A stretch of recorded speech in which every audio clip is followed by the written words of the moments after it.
नमस्कार, मैं अरुण कुमार पांडे। आप द न्यूज वर्ड्स देख रहे हैं। आज 1 दिसंबर है, रविवार। आपके साथ पहले की तरह, रोज की तरह चाय पर चर्चा और वो भी अखबार की सुर्खियां और प्रमुख खबरें, कुछ अतिरिक्त जानकारी के साथ आपके साथ बैठा हूं। पहले अखबार की सुर्खियों की ही चर्चा कर लेता हूं। आज अखबारों में राज्य सरकार की ओर से प्राय सभी पटना के अखबारों में फर्स्ट पेज विज्ञापन छपा है। पूरे विज्ञापन जानते हैं। अभी हाल में ही राजगीर में Bihar women's Asian champions trophy 2024 का आयोजन हुआ था और उसमें भारत की टीम विजयी हुई। सरकार की ओर से, राज्य सरकार की ओर से आज सभी विजेता टीम के सदस्यों और जो आयोजक थे बिहार के अधिकारी ही थे इसमें खास रूप से, तो सबको सम्मान के लिए आज बिहार सरकार ने एक बड़ा कार्यक्रम तय किया है। वो बापू टावर के पास ये आयोजन होगा शाम को 5 बजे। तो खासकर खेल जगत से जुड़े लोगों के लिए तो एक ही बड़ी सम्मान की बात है। खेल प्रतिभा को बढ़ाने के लिए सरकार बहुत सारे कदम उठा रही है। अब तो पटना का जो मोइनुल हक स्टेडियम है वो बहुत जर्जर हो गया है। सरकार ने उसको भी कायाकल्प करने की ठानी है। अब पटना का मोइनुल हक स्टेडियम अब तो बीसीसीआई को देने का सरकार फैसला कर चुकी है। तो एक नूतन रूप होगा और वो दिन दूर नहीं है। कभी हुआ था, अब यहाँ इंटरनेशनल मैच भी हुआ करेगा कभी, जब पूरा स्टेडियम बनकर तैयार हो जाएगा। तो नीतीश गवर्नमेंट ने कई सारी खेल प्रतिभा के लिए, खासकर खेल में जो उत्कृष्ट खिलाड़ी हैं उनके लिए सरकारी नौकरी में भी प्राथमिकता देती है, जगह दे रही है। अब तो और बिहार में खेल विश्वविद्यालय भी बन गया है जिसका मुख्यालय राजगीर में है। उसके फर्स्ट वीसी भी नियुक्त किए गए, रिटायर्ड आईएएस अधिकारी शिशिर सिन्हा। अब अभी तो इस विधान मंडल के पिछले सत्र में, शरतकालीन सत्र में, सरकार ने एक बिल ला करके कला एवं युवा संस्कृति विभाग है, अब उसको खेल विभाग के नाम से और खेल निदेशालय बनाने के लिए भी एक कानून में संशोधन किया है। तो ये खेल प्रेमियों के लिए एक अच्छी खबर है कि गवर्नमेंट, राज्य सरकार खेल प्रतिभा को भी प्रोत्साहन देने के लिए सोच रही है, कर रही है। तो आज की जो सुर्खियां हैं खबर को लेकर नहीं, विज्ञापन के आधार पर ये बात मैंने आपसे कही, एक बड़ी खबर है ये।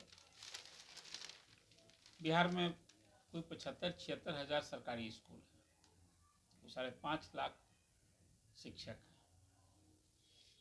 शिक्षा विभाग के एसीएस अपर मुख्य सचिव एस सिद्धार्थ हर शनिवार को दिल की बात कह के छात्र और शिक्षकों से रूबरू होते हैं। उनका आधा घंटा का एक कार्यक्रम होता है और उसमें शिक्षक सवाल करते हैं, विद्यार्थी सवाल करते हैं और एसीएस जवाब देते हैं। कल वो दिन था। अब उस वार्तालाप में अपर मुख्य सचिव ने कई सारी बहुत बड़ी बड़ी बातें जानकारी दे दी। एक तो कहा कि अब स्कूलों में मल्टी टाइमिंग सिस्टम लागू होगा। ये स्कूल में आज भी, बिहार के स्कूल में शिक्षकों की जितनी ज़रूरत है अभी भी पूरी नहीं हो गई है पूरी तरह से, जिसको आइडियल स्थिति आप कि कहीं 40 पर एक छात्र, 60 पर एक छात्र, जो एक अभी मानक तय है, तो उसके हिसाब से अभी भी शिक्षकों की है ज़रूरत। तभी तो अभी फिर चौथे चरण में कोई 1,65,000 शिक्षकों की नियुक्ति हो रही है, जिसमें 1,30,000 शिक्षक होंगे और शेष कंप्यूटर शिक्षक की नियुक्ति होने जा रही है। और तो शेष 3 चरण में शिक्षक की नियुक्ति हुई है, तो 5.5 लाख शिक्षक हो गए, जिसमें बीपीएससी से 2.25 लाख शिक्षक 2 चरणों में नियुक्ति हुई है।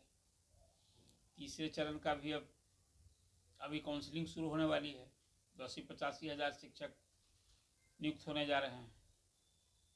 तो आज स्कूल में स्पेस की अभी कमी है, कमरों की। बहुत सारे ऐसे भी स्कूल हैं। तो ये सवाल था, तो एसीएस ने कहा कि नहीं, हम मल्टी सिस्टम करेंगे। उसमें छोटे बच्चे जो स्कूल में पढ़ते हैं 1 to 5 का, उसकी टाइमिंग कुछ और होगी, और जो सीनियर क्लास जहाँ चल रहा है कहीं बिल्डिंग परिसर में, उसके लिए हम टाइमिंग चेंज करेंगे। अब ये सरकार जो आज बात कही है, बहुत जगह तो ये अभी हुआ भी था, ये डिमांड था, तो उसमें खास करके जो स्कूलों के, हाई स्कूल के की जो प्रबंधन समिति है उसके चेयरमैन वहाँ के एमएलए भी होते हैं। तो वहाँ से प्रस्ताव जाता है तो वो जिला शिक्षा पदाधिकारी के लेवल पर ही तय हो जाता है कि एक परिसर में यदि कोई चल रहा है नीचे प्राइमरी मिडिल स्कूल और हाई स्कूल तो उसकी टाइमिंग कहीं कहीं है भी, लेकिन अभी एक सरकार ने एक सोच है उसकी कि हम स्कूल में मल्टी टाइमिंग सिस्टम लागू करेंगे, जूनियर क्लास के लिए कुछ और सीनियर क्लास के लिए कुछ। एक समस्या का निदान होगा कि कहीं परिसर में 2 स्कूल चला करेगा। एक और कल बड़ी बात घोषणा कर दी है एसीएस ने कि भाई अब तो गर्मी की छुट्टी होगी। गर्मी की छुट्टी तो होती पहले भी थी, लेकिन के पाठक जब एसीएस थे तो गर्मी की छुट्टी में स्कूल में पढ़ाई नहीं हो रही थी, लेकिन शिक्षकों को स्कूल जाना पड़ रहा था। एक बड़ा पेन था। और तो और इतनी सख्ती दिखाई थी कि डीएम को भी कहीं परिस्थितिवत स्कूल बंद करने की, बहुत अत्यधिक गर्मी पड़ रही है, अत्यधिक ठंड पड़ रहा हो, तो एसीएस ने मना ही कर दी थी उस समय के पाठक कि नहीं, ये अधिकार हम विभाग का है, ये डीएम नहीं कर सकता। अब ये हालत ये हो गई थी, अंततः पटना के डीएम थे उसमें चंद्रशेखर सिंह, वे आज भी हैं। तो एसीएस की बात को अनदेखी की उन्होंने, और कई जिलों के जिलाधिकारी, मुझे याद है उसमें सबसे पहले गया के तत्कालीन जिलाधिकारी ने, एसीएस ने जब ये फरमान जारी किया के पाठक ने कि डीएम नहीं कर सकते हैं, तो वहाँ के जिलाधिकारी ने तो उसके अनुरूप अपना पारित आदेश रद्द कर दिया था। तो अब ये अभी एसीएस ने कहा है कि नहीं, जरूरत पड़ेगा तो अभी ठंड के समय भी स्कूल में पढ़ाई बंद होगी और वो जिलाधिकारी को तय करना है। और फिर उसी तरह से गर्मी की भी छुट्टी होगी और स्कूल तब बंद रहेंगे। और कहा कि भाई टीचर्स लोग अपना छुट्टी के समय में कहीं जाने होने का भी प्रोग्राम हो तो तय करें। तो एक शिक्षकों के लिए बड़ी खुशखबरी की खबर है। आज ये एक सुर्खियाँ बनी है। एक और बात कही है एसी दर, वो ये कि अब तो स्कूल में सभी छात्र हों या छात्रा, सबके लिए पोशाक हो गया है, सरकार पैसा देती है पोशाक योजना के तहत। तो हो गया है कि शनिवार को यूनिफॉर्म नहीं पहनना है। कोई जरूरी नहीं है कि उस दिन आपको स्कूल में यूनिफॉर्म जो प्रिस्क्राइब्ड है उसको पहन के आना है। उस दिन सामान्य भी जो लोग पहनते हुए आएंगे, और उस दिन बच्चे लोग अपना गार्जियंस जो है उसका कपड़ा धो लेंगे, साफ करेंगे। एक दिन टाइम दे दिया है कि उस दिन भींगा रहेगा, दूसरे दिन सुखाएंगे, फिर सोमवार से उसी तरह से, उन्हें सोमवार, मंगल, बुध, बृहस्पति और शुक्रवार, ये 5 दिन तो यूनिफॉर्म में ही आना है। इन शनिवार को उसे छूट जा सकती है। एक व्यवस्था ये भी करने की बात की है एसीएस ने। तो ये आपसे जुड़ी खबर है, खासकर शिक्षक और विद्यार्थियों से जुड़ी खबर है, इससे आपको मैंने अवगत कराया। केंद्रीय वित्त मंत्री सीता निर्मला बिहार में थी। कल वो दरभंगा में बड़ा कार्यक्रम था बैंकों का, उसके पहले पटना में उन्होंने 4 राज्यों के क्षेत्रीय बैंकों की बैठक की थी। तो कल वहाँ 1000 करोड़ से अधिक का ऋण वितरण किया और मिथिला की सभ्यता, संस्कृति, विरासत से अभिभूत हुई, वहाँ जमकर स्वागत हुआ। और गोपाल जी ठाकुर जो दरभंगा के सांसद हैं, उनके घर थे।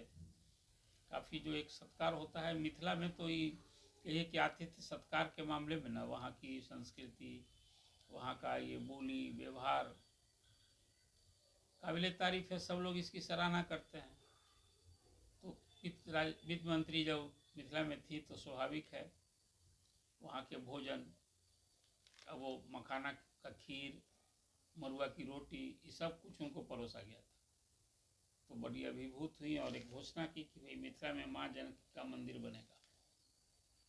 अब अयोध्या में तो बन न गया है, अब उसी तरह से है, सीतामढ़ी में तो है ही ना, वहाँ अभी प्रस्ताव है। और उसको नेपाल तक जो जनकपुर से कनेक्ट करने के लिए भारत सरकार ने सारी सुविधा, कुछ सड़कें बनवा रही है, तो उसमें सीतामढ़ी में भी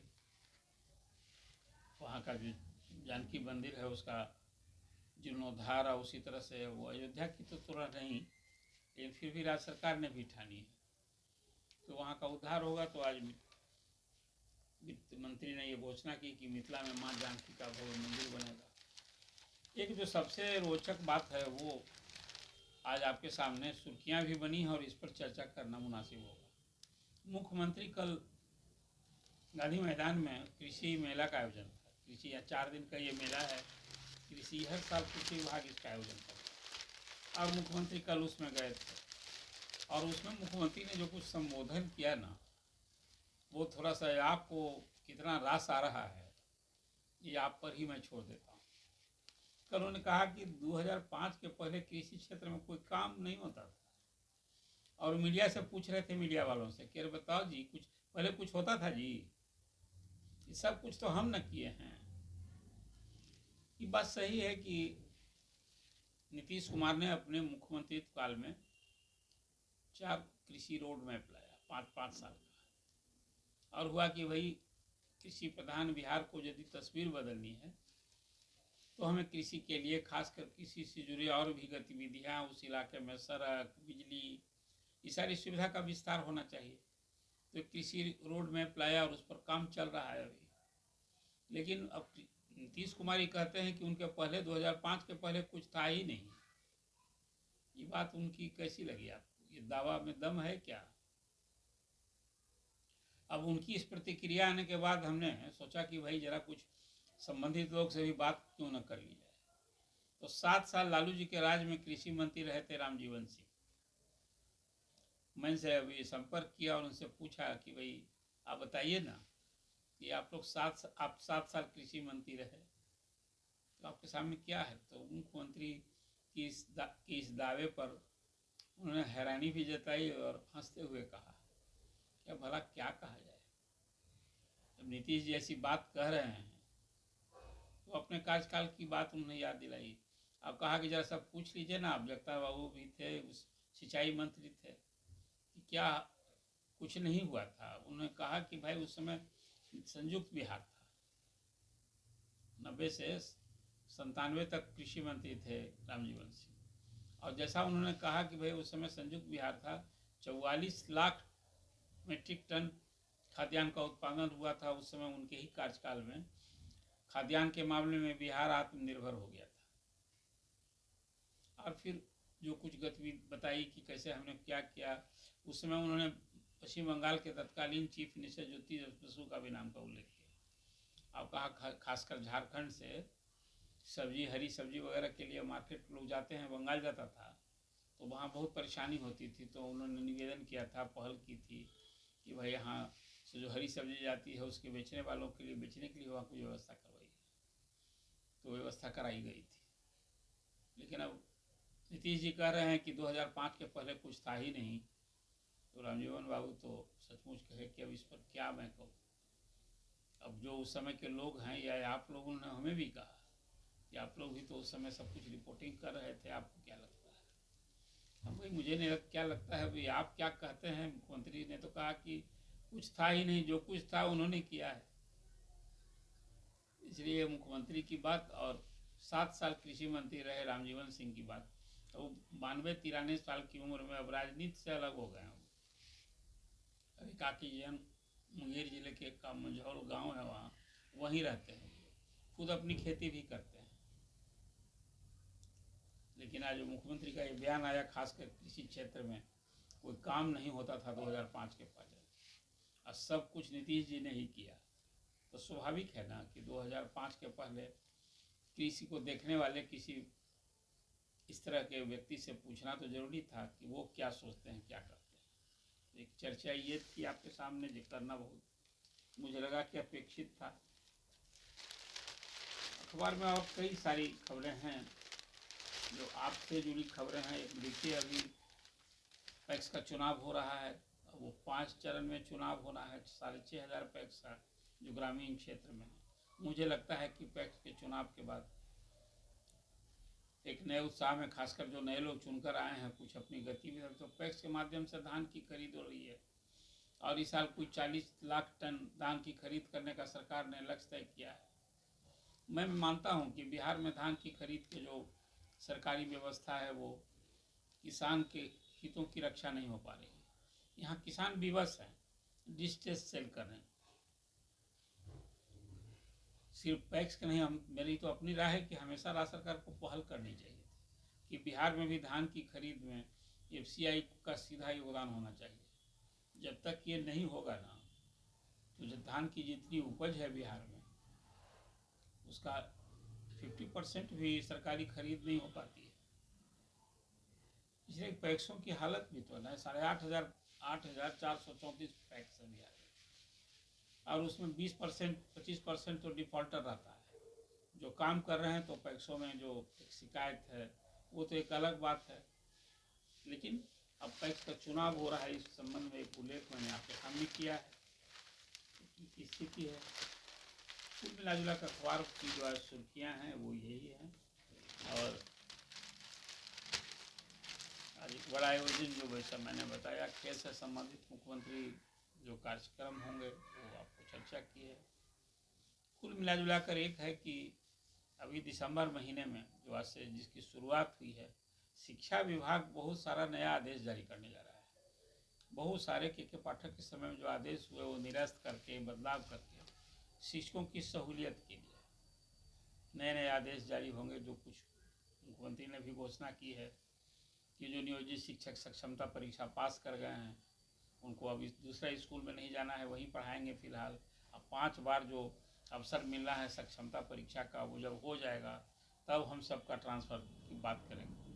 तो अभी सब तो होते होते आप जान लीजिए कि विधानसभा का ये चुनाव के पहले अब सामूहिक रूप से तबादला नहीं होना है। लेकिन आज से ही शिक्षकों के ऐच्छिक स्थानांतरण पदस्थापन के लिए आवेदन लिए जाएंगे 15 दिन, आज से ही शुरुआत हो रही है। तो जो लोग के लिए सरकार ने ये ट्रांसफ़र पोस्टिंग करने का दरवाज़ा खोला है, इस अवसर का लाभ उठाएं। उसमें असाध्य रोग से पीड़ित, गंभीर रोग से पीड़ित, विकलांग शिक्षक या पति पत्नी एक जगह जो जाना चाहते हैं, जो बहुत घर से दूर हैं, ऐसे भी शिक्षक।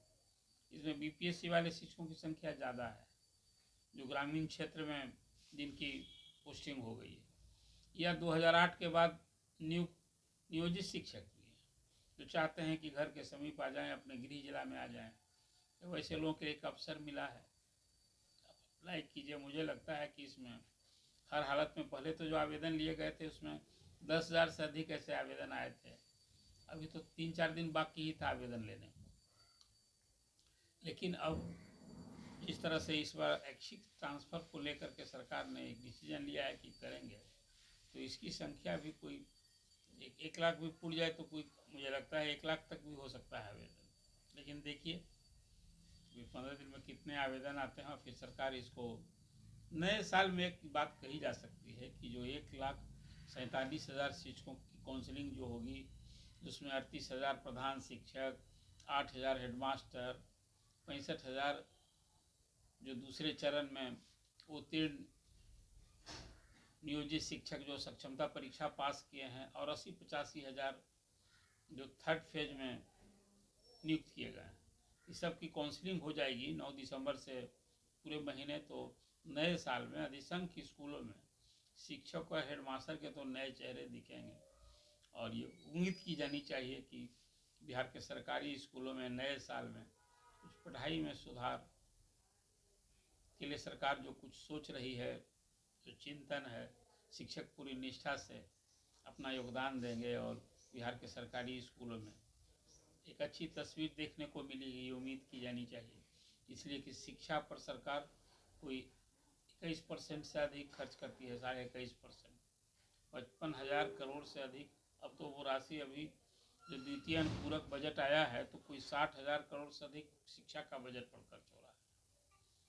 तो जब इतनी बड़ी राशि खर्च हो रही है तो नेचुरल उसको सोसाइटी को, बच्चों को लाभ मिले, ये तो उम्मीद की जानी चाहिए। आज अखबार की सुर्खियां और प्रमुख बातों के सामने आपका उल्लेख किया है। आपको ये चर्चा कैसी लगी, आप अपना कमेंट दीजिए। द न्यूज़ वर्ड्स को सब्सक्राइब कीजिए, और फिर अगले दिन की चर्चा में कोई नई बात के साथ आपके सामने होगा। धन्यवाद।